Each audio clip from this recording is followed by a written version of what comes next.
नमस्कार दोस्तों, मुझे समझ में नहीं आता कि आज के टाइम में भी कुछ मुसलमान औरंगजेब को अपना आदर्श मानते, जिसने सत्ता के लिए अपने भाई दारा सिक्को का कत्ल किया, अपने पिता शाहजहां को जेल में बंद करके पानी तक के लिए तरसा दिया। उसने ना जाने कितने हिंदुओं का नरसंहार किया, ना जाने कितने मंदिरों को लूटा और ध्वस्त किया। महिलाओं को अपने स्तन ढकने के लिए जजिया जैसे टैक्स वसूले। ये था औरंगजेब, और फिर भी ना जाने क्यों कुछ मुस्लिम उसे अपना आदर्श के रूप में देखते हैं। फिलहाल ही मार्च 2025 में एक फिल्म छावा रिलीज होती है, जिसमें मराठा सम्राट छत्रपति संभाजी महाराज और मुगल शासक औरंगजेब के बीच की संघर्ष को दर्शाती है। इस फिल्म ने दर्शकों के बीच मराठा गौरव और वहीं दूसरी तरफ औरंगजेब के प्रति नाराजगी की भावना को प्रज्वलित किया। इसी दौरान समाजवादी पार्टी के एक नेता अब्बू आजमी ने औरंगजेब की प्रशंसा करते हुए बयान दिया, जिससे हिंदू संगठनों के बीच आक्रोश का माहौल पैदा हो गया। नतीजा ये हुआ कि उनके खिलाफ आपराधिक मामले दर्ज करवाया गया। हालांकि अब्बू आजमी ने माफी मांग लिया है। इसी दौरान 17 मार्च को महाराष्ट्र के नागपुर में हुई सांप्रदायिक हिंसा ने पूरे राज्य में हलचल मचा दिया। औरंगजेब के कब्र को हटाने के मांग को लेकर शुरू हुई प्रदर्शन देखते ही देखते दंगे का रूप ले लिया। इस घटना में 33 पुलिसकर्मी घायल हुए, कई गाड़ियों को आग के हवाले कर दिया गया और एक की मौत हो गई। अब तक 113 लोग गिरफ्तार किए जा चुके हैं। चलिए समझते हैं क्या था पूरा मामला। आरएसएस ने एक प्रदर्शन का आयोजन किया था, जिसमें औरंगजेब की कब्र को हटाने का मांग किया जा रहा था। इस प्रदर्शन में हजारों लोग शामिल थे, जो भगवा झंडे को लहराते हुए नारे लगा रहे थे। प्रदर्शन में औरंगजेब की पुतला को जलाया गया। इसी बीच मुस्लिम समुदाय के कुछ लोगों ने विरोध जताया और देखते ही देखते दोनों ही पक्षों में झड़प शुरू हो गई। कुछ ही देर में हालत बेकाबू हो गया और शुरू हो गया पत्थरबाजी, आगजनी और तोड़फोड़ जैसी चीजें।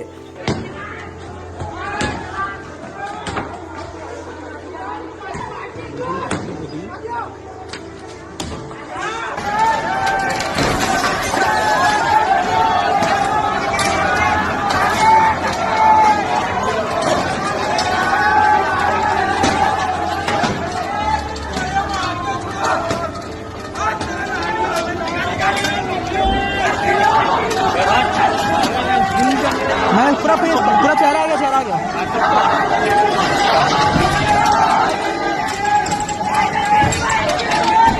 पुलिस जांच में यह सामने आया कि माइनॉरिटी डेमोक्रेटिक पार्टी के नेता फहीम खान भीड़ को भड़काने और हिंसा में शामिल होने के निर्देश दिए थे। परिणाम स्वरूप उनके अवैध घर के निर्माण को बुलडोजर से तोड़ा जा रहा है। हिंसा को काबू में लाने के लिए नागपुर के 11 थाना क्षेत्रों में कर्फ्यू लागू कर दिया गया। प्रशासन ने 113 लोगों को गिरफ्तार किया, जिसमें 23 लोगों को मुख्य आरोपी माना जा रहा है। अभी भी ड्रोन और सीसीटीवी फुटेज की मदद से अभी भी लगातार गिरफ्तारियां की जा रही है। प्रशासन ने 23 मार्च को कर्फ्यू हटा दिया, पर अभी भी जहां संवेदनशील इलाके हैं वहां भी प्रशासन और पुलिस बल तैनात है। नगर निगम ने फहीम खान के घर को अवैध निर्माण बताया और उसके चलते उनके घर पे बुलडोजर चलवा दिया गया।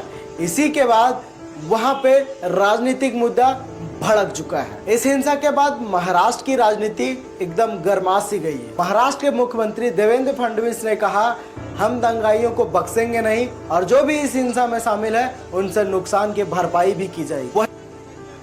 जब तक आखिरी दंगई को पकड़ा नहीं जाता, ये कार्रवाई रुकने वाली नहीं है। ये कार्रवाई चलती रहेगी। लगातार एविडेंस आ रहा है, उस एविडेंस के आधार पर ये कार्रवाई यहाँ पर चल रही है। ये भी तय हुआ है कि ये जितना नुकसान दंगइयों ने किया है, इसका पूरा हिसाब निकाला जाएगा और ये पूरा नुकसान उनसे वसूल किया जाएगा।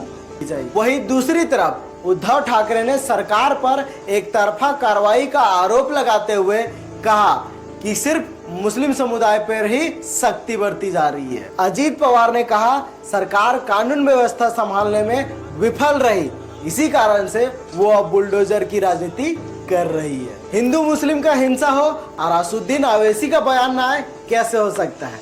अवैसी ने कहा, क्या यह देश एक समुदाय के लिए है। जब हिंदू संगठन हिंसा करती है तो पुलिस उन पे कार्रवाई क्यों नहीं करती? तो अरे लॉ एंड ऑर्डर अगर पैदा हो रहा है तो तुम्हारी वजह से हो रहा है। तुम्हारे जो लोग आज वजीर बने बैठे हैं वो मुसलमानों के खिलाफ गंदगी, बकवास और जहर को फैलाकर मंत्री बन चुके हैं, उनको कुछ नहीं कर रहे हैं। तो अवैसी भाई साहब को कहना चाहेंगे, इस हिंसा के मुख्य आरोपी फहीम खान के घर पे बुलडोजर चल चुका है और जो भी आरोपी होंगे उन पे कार्रवाई की जाएगी। तो आप बिल्कुल भी टेंशन ना लें। हमें इस मामले में आगे महाराष्ट्र पुलिस के द्वारा और भी गिरफ्तारियां की जा सकती हैं, खास करके सोशल मीडिया पे जो भड़काऊ पोस्ट करते हैं। सरकार ने सख्त कानून व्यवस्था लागू करने और दंगाइयों से नुकसान की भरपाई वसूलने की बात कही है। फिलहाल 27/25, 28/25, 29/25 और 30/25।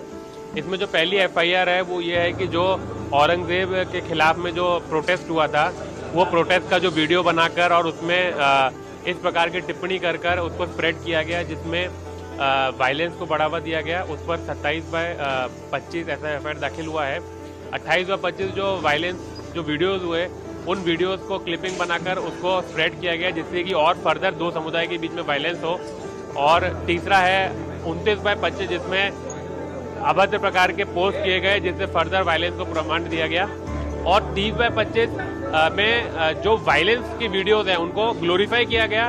उसमें किस प्रकार के एक कैप्शन दिए गए कि अल्लाह अकबर और सर तन से जुदा, और इसकी वजह से और उसको ग्लोरीफाई करके और उसको बढ़ाने के लिए अपील की गई। वो 30/25 में और इस प्रकार से 4 एफआईआर दाखिल की है। फिलहाल नागपुर धीरे धीरे शांत हो रहा है, बट अभी भी यह हिंसा राजनीतिक मुद्दे का केंद्र बना हुआ है। क्या यह हिंसा किसी बड़ी साजिश का हिस्सा थी या फिर दो समुदाय के बीच भड़का हुआ गुस्सा था? बाकी आगे हम लोग देखेंगे क्या होगा। उम्मीद तो इतना ही है कि सब ठीक चले, हिंसा ना हो, सब सही सलामत भाईचारे के साथ जिए। जय हिंद, जय भारत।